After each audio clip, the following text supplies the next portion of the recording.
in a journal called The End, which at that time was published by my friend, the author, Jeffrey Thomas. And this poem is called Full. What's it called? I'm sorry. It's called Full. Full, okay. Yeah, full, like F-U-L-L. Yes. Like, we're full. So make sure I heard it right now.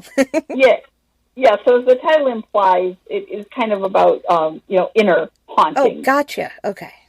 Yeah, so as opposed to, like, say, the idea of being in a house that's haunted and maybe having those spirits be external. So I thought, well, I'll try to write something about what happens when the spirits are internal. So. Oh, wow, that's awesome. Yeah, so I tried to do justice to that idea. Cool, I like that idea. This is the poem called Full. I swallow ghosts and they sustain me. I swallow them in red capsules that weld themselves to my tongue, but soon concede and glide down like leaves. I swallow ghosts and they anesthetize me. They render me weightless as a cobweb billowing outward, though I am lying on the floor while the room carousels around me. I swallow ghosts and they inhabit me. Sometimes they grow claws and try to dig their way out of me because they believe they are still buried alive. When they do this, I rock back and forth and run my hands over my belly and say, "It's kicking." When I rage at you, you say, "It's all in the past. Feel dirty all you want." But I am not dirty, not anymore. Now what plunges into me is only what I choose. See, it's like this. I swallow ghosts all the time, and they become me. That's Full. I like that. Oh, thank you. Yeah, and you can actually compare that to like our inner demons, like we're facing, and like when they're in us, because like you can feel like if say someone's been through trauma, and they can feel all that, especially like the memories. They almost become like you said, like ghosts, or they become like demons themselves, and they're inside of us, and they're kicking. You want that trauma out of you. So right, yeah. I like that. Yeah, that's cool. Yeah, thank you. Yeah, and that's exactly what I tried to, what I tried to convey in that, just that whole idea, as you say. Mm-hmm. I like that. You should submit that to the magazine. What's that? Sorry. You should submit that to our magazine. I like that. So, as I mentioned, this book is dedicated in memory to my late husband, Lawrence Carradini. He was a poet and also a scientist. Oh, and cool. We had 18 wonderful years together. And there's a poem from this book that when I take this book to poetry readings, I often like to read it. It's dedicated to him. 2 years before he died, he achieved his doctoral degree in vertebrate zoology. Oh, neat. Yeah, he was a very dedicated scientist, and biology and zoology in particular was his passion. But he also had an incredible affinity for all creatures. We would go for a walk, and literally dogs, cats, birds, caterpillars would make their way up to him. And so again, I tried to honor that in this poem, which is also in Dear Deepest Ghosts, and it's called Doctorate Among the Living. Oh.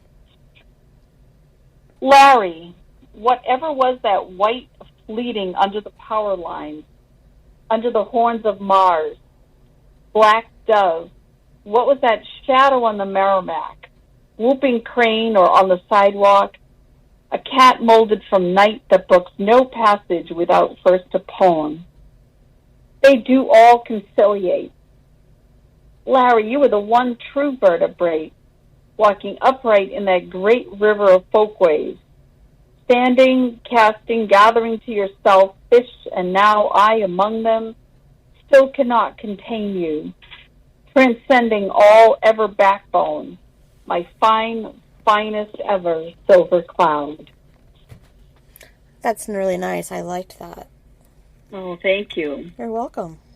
So a year after that book came out, I have to say, after taking something of a hiatus from publishing poetry books because I was working on my journalism career and my career as an Oriental dancer, I then kind of went back, and since that time I've been trying to put out a book a year. Mm-hmm. So the book after that is called The Scarlet Dancing. Mm-hmm. And the theme of it basically is that we all have inner passions, and sometimes we do great things with them. Sometimes we start out thinking we're doing great things. Yeah. And sometimes the outcomes are maybe different from what we thought or hoped. But that we all have those passions for things we want to do in life, people we care about, people we love, people we think we love, things that sort of give us the sustenance of life. And that's really the overall theme. So I'd love to read a couple of poems from this book also. Yeah, go ahead. So I also should mention that all of these books have sort of a collection of poems that some are like new poems, some that I wrote just for the poetry book. Others go back as far back as like the early or mid-'90s, and some are relatively new. This is a poem from the early 90s that I wrote when I was doing a lot of writing for all the great Gothic zines and magazines that were out at the time. So this poem is called The Night in Fragments. Split open milkweed, scattering seed as light as fairy bones. She wipes her lips and probes her belly, tracing the kick of the greediest one. Be gentle, and the deer will come and kneel as you cover its head and reach for the blade.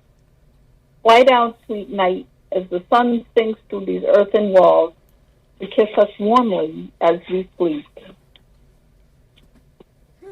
I like that one too.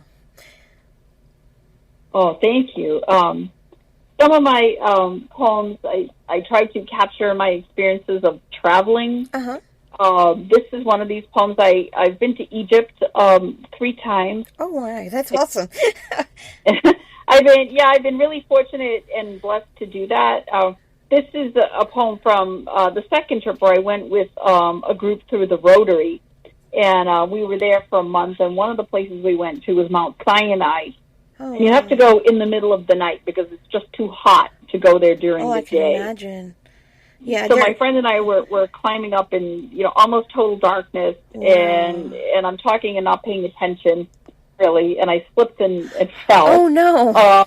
And fortunately, she made a tourniquet for my arm, and then they put you when you finally get to the summit of the place.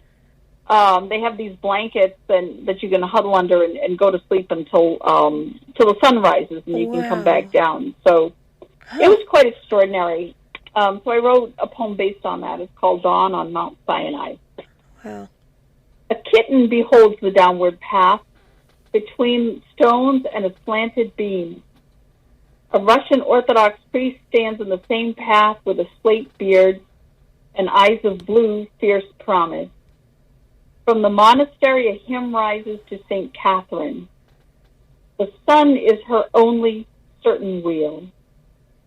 A young man from Lebanon approaches. Sabah khair, good morning. All are a benediction. In the night I fell. The cold pebbles of the moon caught me, as sure as an astronaut's boot print. The story of Moses caught me.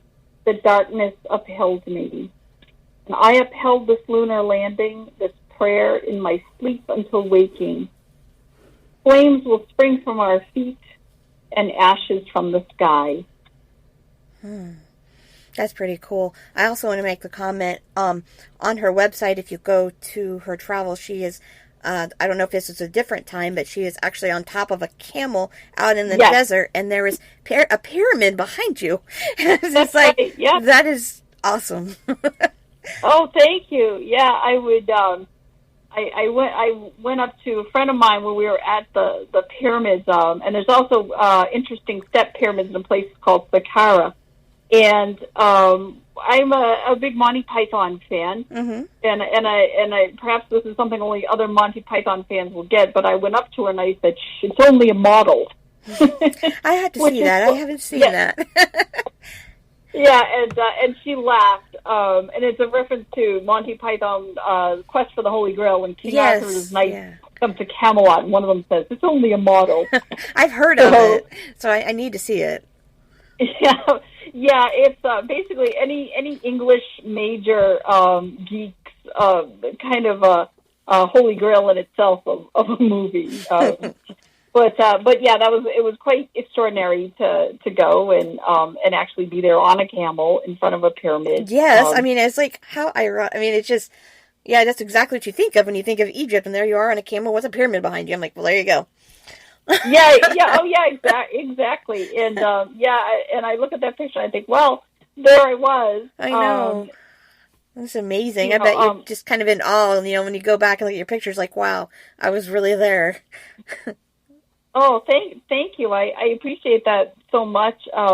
My sort of other life as well as a journalist and a writer, but also as an Oriental dancer, took me to many of these places, and I was able to, among other things, perform I went on a tour that was basically designed for Oriental dancers, and we had an Oriental dance night where we got to perform on this cruise ship on the Nile. Oh my gosh! And yeah, which was really fun. And again, I look at the picture from there, and I said, well, there I am in my costume.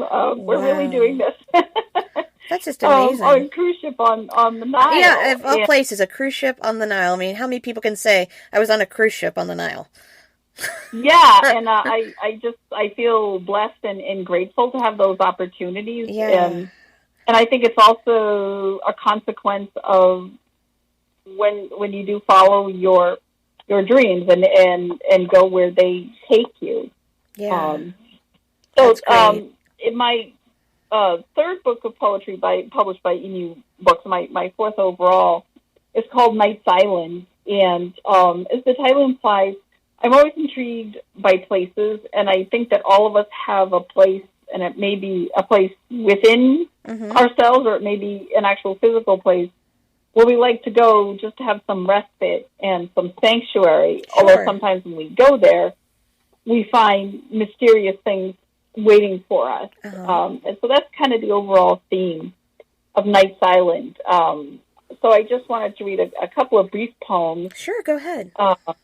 Yeah, this poem here, I'm semi-obsessed with the planet Mars. Speaking of places, I noticed over the years I've written a number of poems that involve the planet Mars in some way. And it's funny you say that. We have been seeing, I'm pretty sure, I need to get my Starfinder out, Mars in our area pretty close to the sky. It has been so bright lately in our area. Yeah. You can see it. Yeah, I believe that's true. I had, in fact, interviewed an astronomer not too long ago, and they were talking about this amazing alignment of some of our interplanetary neighbors, Mars being among them. So you can this see definitely it is the time to look up and see it. And I think Mars has sort of captured people's imaginations for a long time. So that's cool. You're going to read a poem about it. So awesome. Yeah. So one of my miscellaneous poems about Mars. This poem is called "The Mirrors of Mars." I stood at the foot of the red mountain, gentle light, thin air, cool red dust. I stood within a dream of a moon and rust. The ruddy plains will summon what we want. Wise, cold world, we have made it what we love in our waking. Cool. You need to have a planet, a picture of Mars, or something, and then have that poem off to the side. That's true, and I think often of certainly the images from Pathfinder and various rover missions, but really most especially the images from Viking, because that was the Mars-bound mission when I was a kid. And that is really, I think, the first space mission that really opened our eyes to Mars as a place. And as Carl Sagan said, a place where we have cast many of our ideas and dreams and possibilities. And so I often think of him, and I often think of him talking about Mars Oh, in that neat. way. I bet.